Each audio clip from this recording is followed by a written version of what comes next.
vamos a concluir cómo es el abordaje de una entrevista o un cuestionario, cómo es necesario abordar este cuestionario, este interrogatorio, de qué nos sirve administrar los autorreportes y su aporte en esta construcción, en esta instancia diagnóstica, tanto ya sea en el adulto, que estamos hablando del SADAI, o en el niño que administramos a los cuidadores el cuestionario de escala de comportamiento.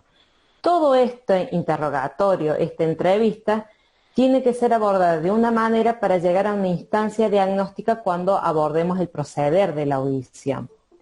Con respecto a esto, a lo que hablamos de la entrevista, va a estar centrado fundamentalmente en el fonoaudiólogo. Este prestar el servicio va a depender de la competencia, va a depender de la cómo utilice su matriz mental para abordar la audición, o sea, no es que abordar la audición, sino que de qué manera va a recabar información de la audición y cómo este sujeto, esta persona, va a, de alguna manera, entrando en diferentes escenarios acústicos, cómo procesa en esos diferentes escenarios acústicos cuando hay una mayor adversidad y cómo protagoniza eso.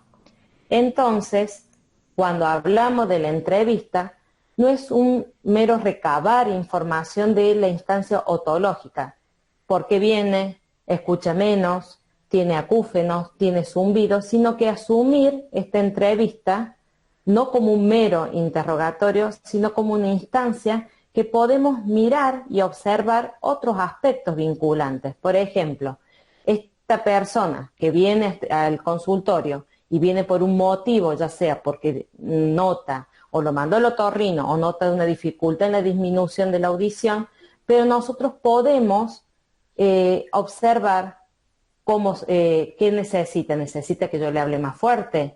Esta persona habla con una intensidad más baja de la voz. Esta persona, cuando yo bajo la intensidad de la voz, necesita y pregunta y repite qué le dije.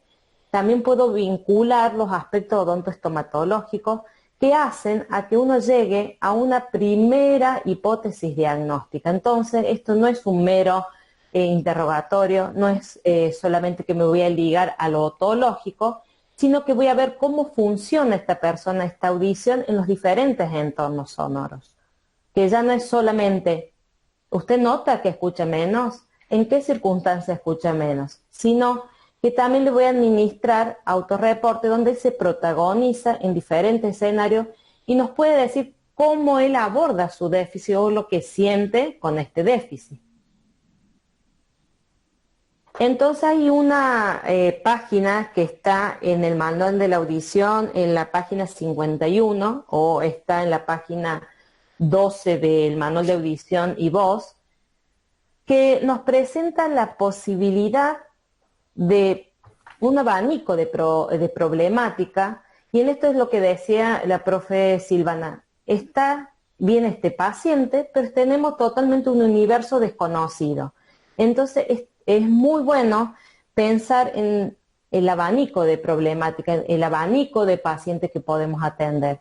Un sujeto que oye bien y escucha bien es aquel sujeto que determinamos en la audiometría que está dentro de los parámetros normales y que cuando hacemos preguntas con respecto a cómo escucha cuando hay una reunión social, cómo escucha cuando le hablan varias personas a la vez, y el paciente nos refiere dificultad. Tenemos aquel sujeto que oye bien y escucha mal.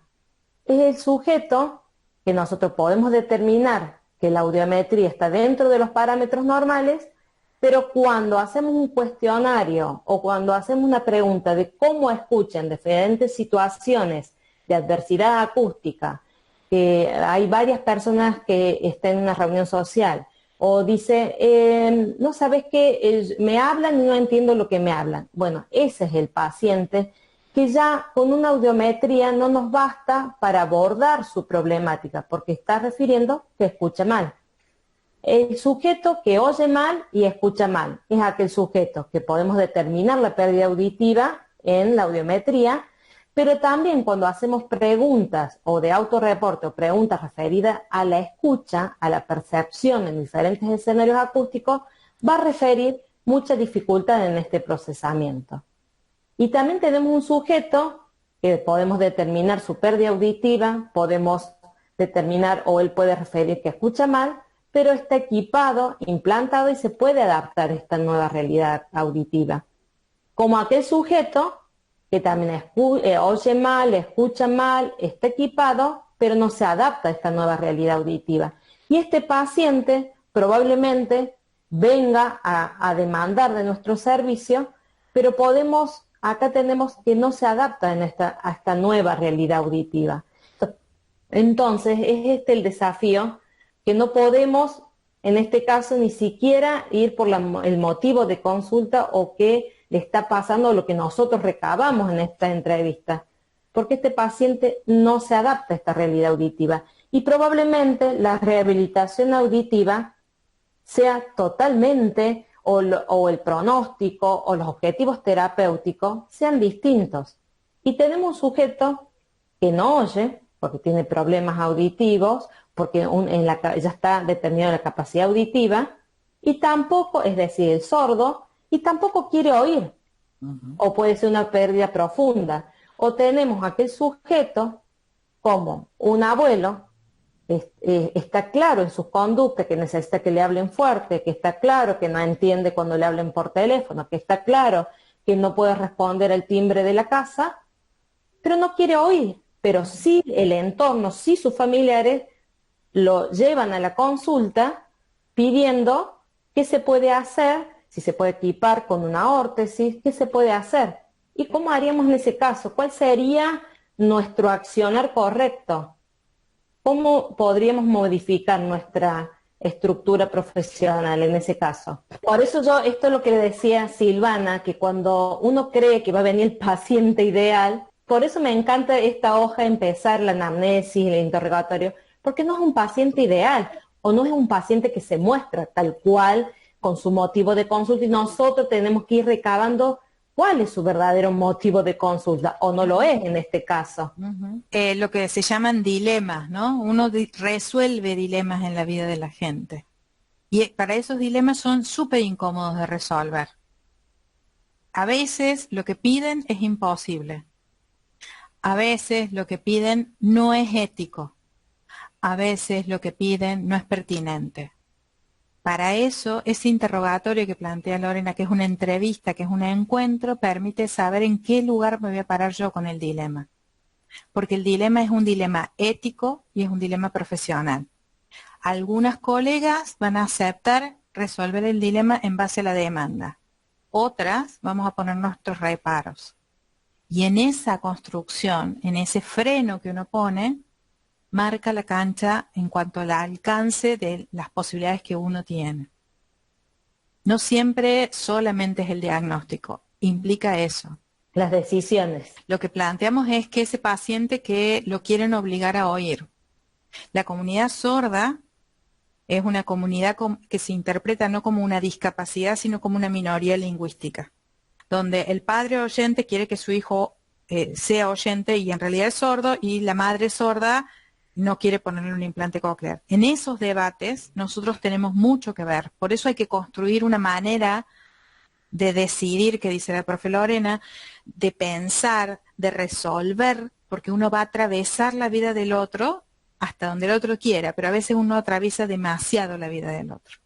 Uno aborda un problema, y en esto vamos a volver a los tres ejes. Los tres ejes son el paciente, el terapeuta y el contexto prestacional. En el contexto están los recursos y demás. Lo que uno aborda es qué nivel de intervención va a generar en la vida del otro, y el primer recurso que tenemos es la entrevista que está contando la profe Lorena. En realidad, uno hace mal, y sobre eso también. Cuando yo le digo a mi hijo que la vacuna cuando era chiquito no le iba a doler, es una mentira. La vacuna le va a doler cuando se le pongan el pinchazo. No le va a gustar. Pero yo sé que le va a hacer bien por otra razón. Entonces, el punto es ese. No venimos a ser buenos. Venimos a ser eficientes, pertinentes, serviciales, profesionales. Y para esa deconstrucción uno tiene que armar mucha cosa. Y la actitud de la entrevista es una de ellas.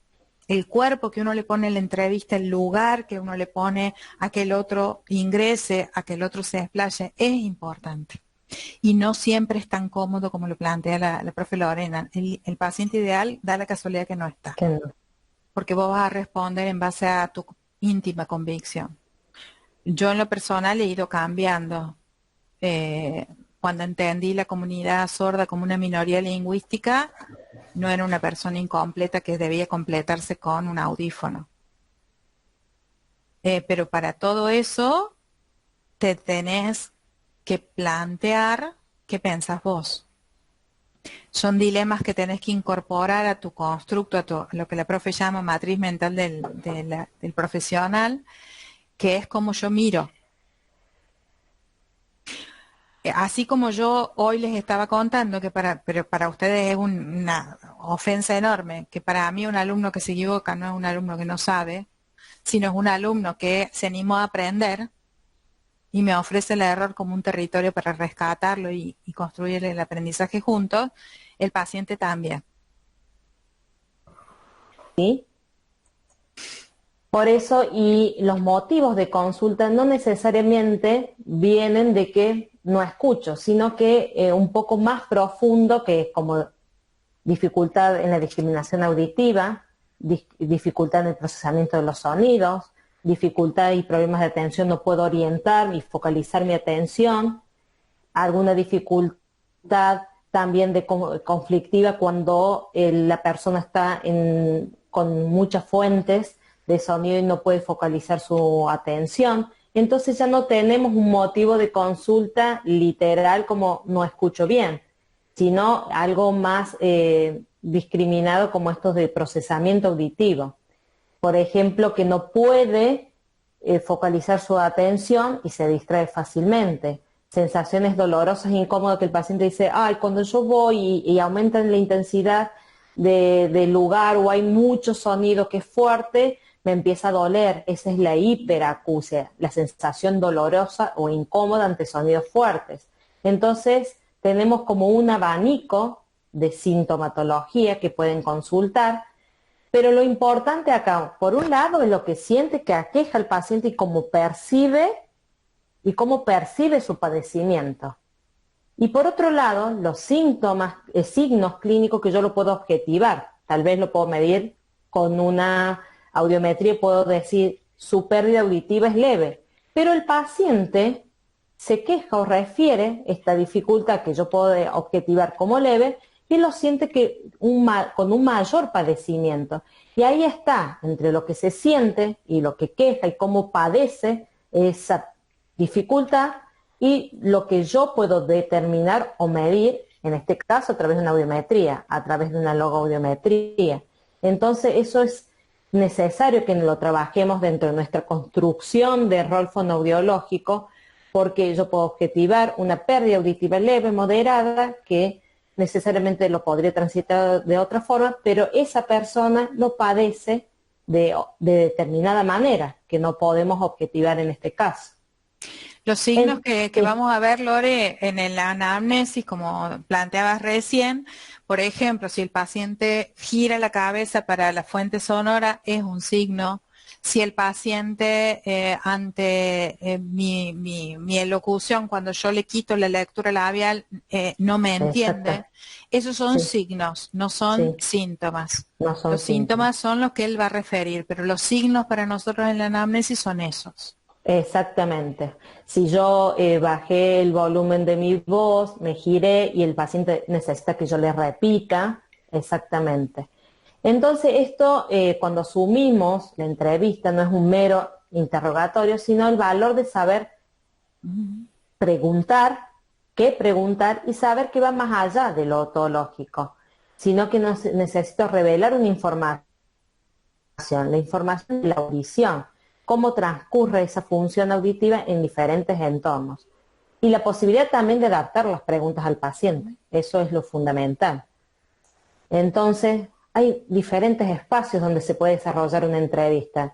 Desde un lugar, como decíamos la otra vez, van a hacer un control auditivo de la RT y puede transcurrir en la misma fábrica, en la misma empresa, puede transcurrir una entrevista, una anamnesis en una sala de internación, puede ocurrir una entrevista que vayan a requerir un equipamiento de autoamplífono, y si ustedes después, en los otros años teníamos un práctico donde lo hacíamos ir a los alumnos a los centros comerciales donde se vendía audífonos o autoamplífonos o estos órtesis auditivas.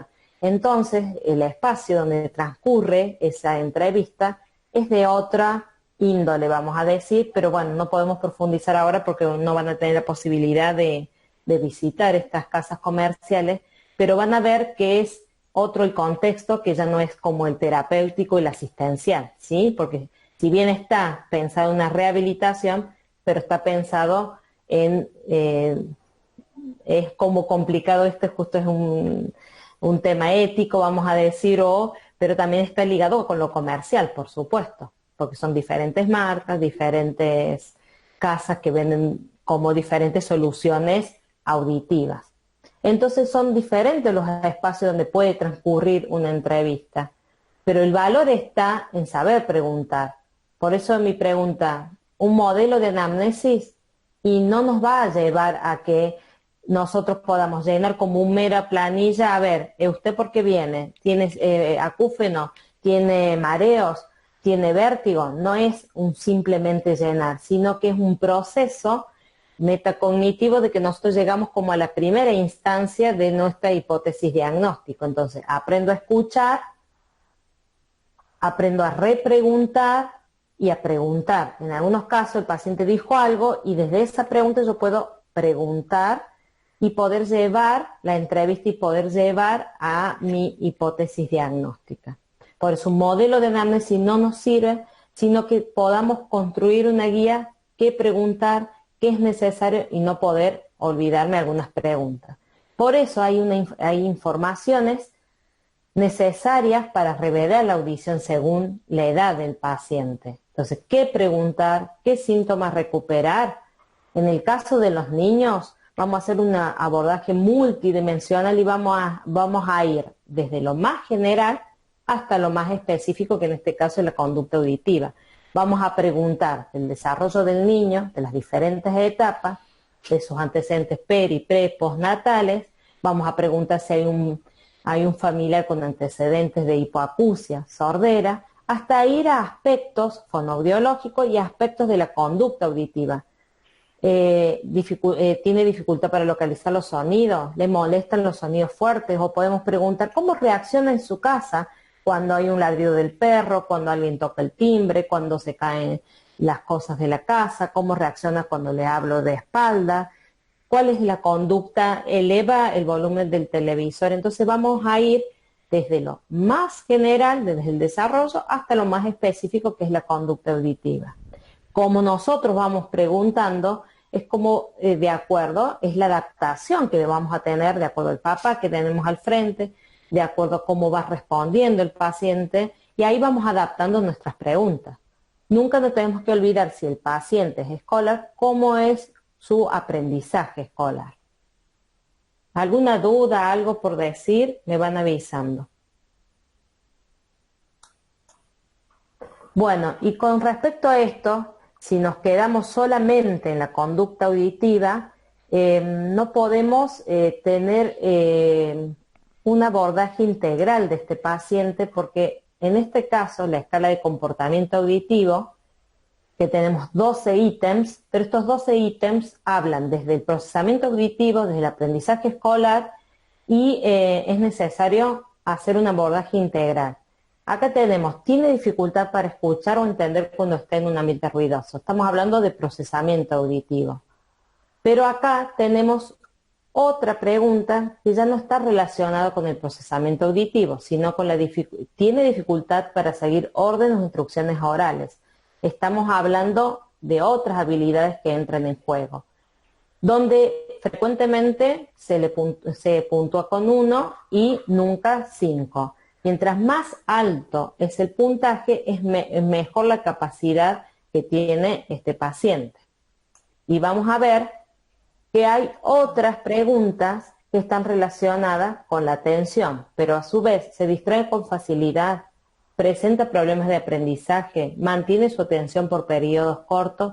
Muchas veces las dificultades auditivas conllevan estos problemas de distracción y de que mantiene su atención por periodos cortos. Pero ahí tendremos que dilucidar dónde son los problemas atencionales, a dónde están los problemas y las conductas auditivas que refieren solo a la audición y dónde entra la comprensión auditiva o la comprensión del lenguaje.